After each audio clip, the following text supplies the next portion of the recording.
There are major changes coming in for the Orlando Magic organization, and this could have potentially huge implications for this organization, guys. Welcome into Magic Digest. We know, if you've been here before, that this team needs shooting. There potentially needs to be a fundamental change, whether or not that is players on the roster or the coaching staff, and Jeff Weltman has blessed us with a little bit of extra talking points as we head into the offseason. Guys, as I mentioned, this is Magic Digest. This is your one-stop shop for Orlando Magic basketball content here on YouTube. I'm your host, Patrick Previty, and as always, make sure that you guys subscribe to the channel. Only 45% of you guys who are watching these videos are subs, so make sure that you hit that subscribe button. It is greatly appreciated here. We're trying to come out with Orlando Magic content pretty much daily. It's getting a little bit tougher as the offseason moves on, but make sure that you guys subscribe to that channel, and down below will be the link to another channel that covers basketball and other different sports that I'm also a part of, so make sure to give that a check as well. Okay, so as I mentioned, and as we all know, this Orlando Magic basketball team needs shooting. So the other day, and I'll link these articles that I get this from, Jeff Weltman had mentioned that he was going to potentially be looking at different options over the summer, and we're talking specifically about the coaching staff. This team does not have a designated shooting coach that falls under an umbrella. I'll get to that quote in a minute, but here's what Jeff Weltman said about this shooting issue that the Magic have and how they're going to potentially approach fixing it. Within the front office, we've been talking a lot about this summer. We've been having meetings for weeks and months about this summer. Coach and I will we'll visit next week and discuss where we think we can get better.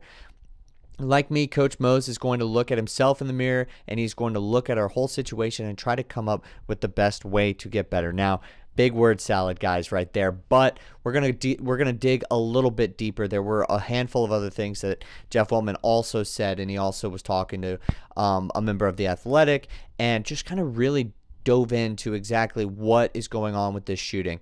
We all know that this team had one of the worst shooting percentages in the last decade of the NBA, and Weltman went on to say that they were going to have to address the way that this team is built, and potentially something along the lines of getting a designated shooting coach or somebody with more of an offensive mind to help Jamahl Mosley bring these younger guys along. He went on beyond that initial quote and also mentioned, and just as I said, for our team, nothing's off the table, so I don't really know, and that's in response to potentially making a bigger trade. That is something that we have talked about on this channel. Obviously, that is from the player perspective, so I'll move on from that, but it's definitely something and to note and good context for the rest of this. He also mentioned we have a skills development coach, as I told you guys just a second ago. Here, I'm going to pull up the coaching staff that this team has right now. I did highlight Coach Brett. He is technically, or would be, the shot doctor for this team, but as I mentioned, umbrella. We have a skills development coach, and shooting is under his umbrella. We had a lot of inconsistencies this year through injuries and different lineups and rotations, and you don't want to tinker too much with players' strokes during the season. Unfortunately, Franz seems to have been a part of that, but I digress. We have all the roles associated with a strong player development department, including shooting coaches. We just need some time, and we need to look at all of these other streams that will make us better shooters. Internal improvement is one of them, and we will look for ways to improve all of our processes and all of our development streams, but some of it is internal. A lot of it may be external. That's the summer work for sure. Okay. A little bit of a word salad at the very end there. He does mention that this team obviously does have shooting coaches. All of these coaches are qualified to help the players with their shooting strokes and everything like that. But I think definitely bringing in an offensive mind is something that this front office will potentially want to add to this coaching staff as they enter next season and as they try to build up this team. We know that Jamahl Mosley is a defensive-oriented coach, and when we have a defensive-oriented coach, a defensive identity, and our two best players, while I do think Paolo is a very talented shooter, aren't exactly the sharpshooters that maybe you see on a lot of other teams, this team is clearly going to lack some type of shooting, especially also if it doesn't come from the role players or from a guy like KCP who they signed in the offseason. So definitely something that I thought was really interesting. And he also goes on to talk a little bit about the win now approach, as well as the shot quality that this team had last season and how it potentially changed due to injury. I think we're ready to kind of walk into the next phase of our team, the next stage of our team. It's more of a win now philosophy, a win now approach. I've talked about this before. I definitely think a potential bigger move is on the horizon. Maybe that's 3-4 different other role player additions and completely reshaping this bench, or maybe it is a guy who this team tries to fit in their salary cap. We obviously know this team is, under the radar as far as one of those sneaky first apron, second apron approaching teams, but they might end up still making that move if the salary cap situation still kind of works in their favor in that department. He also goes on, like I mentioned, shot quality. The previous season, and he's talking about 23-24, we were an elite shot quality team. This season, meaning last year, we were all over the board due to our injuries at different points of the season. We were high, we were low, we were literally last when Franz and Paolo were out of the lineup. And when they came back and our team found its footing the last part of the season after the All-Star break from March 1st or so, we were first in the league in shot quality. That was reflected when our three-point shooting bounced from 31% to 35% for the last part of the season. When you look at our team, that's the historical aggregate percentage. We're a 35% three-point shooting team. Will 35% be able to get you to a finals or an Eastern Conference finals? I would certainly like to think so. Here are the active these aren't active, but here are last year's numbers. Obviously, the Orlando Magic were last. They were at 31.8% for the entire season, but 35% would pretty much put you right around the middle of the pack. 34.4% was obviously the Brooklyn Nets, who are the highest on this little graphic right here. But as you get closer to that 34 to 35% range, there aren't as many teams.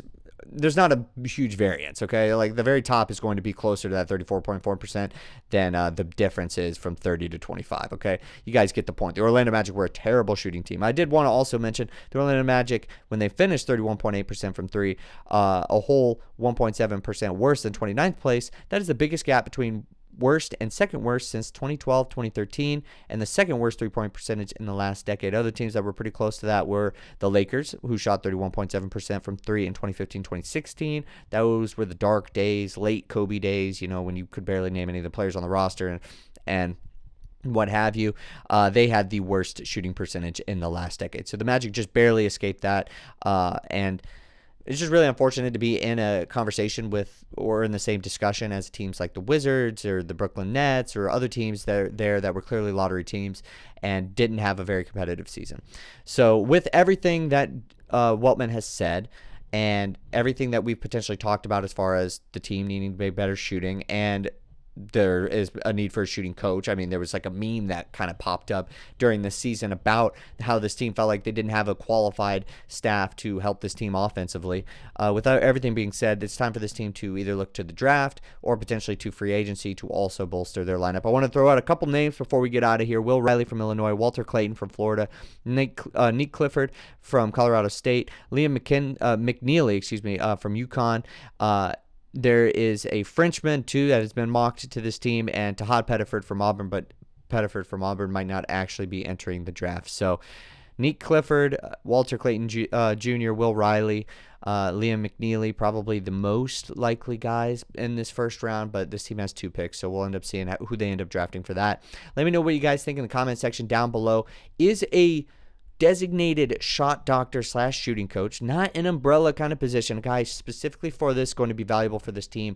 I definitely think they potentially try to make a move here, but they don't really seem to have a ton of overhauls, so conventional wisdom might say otherwise, but I definitely think that this is going to be a priority for this team. But let me know what you guys think in the comment section down below. Does that help this issue, or is it strictly a players thing? I'm interested to hear what you guys think. But as always, I'm Patrick Previty. This has been Magic Digest, and I'll see you guys next time with more Orlando Magic basketball content.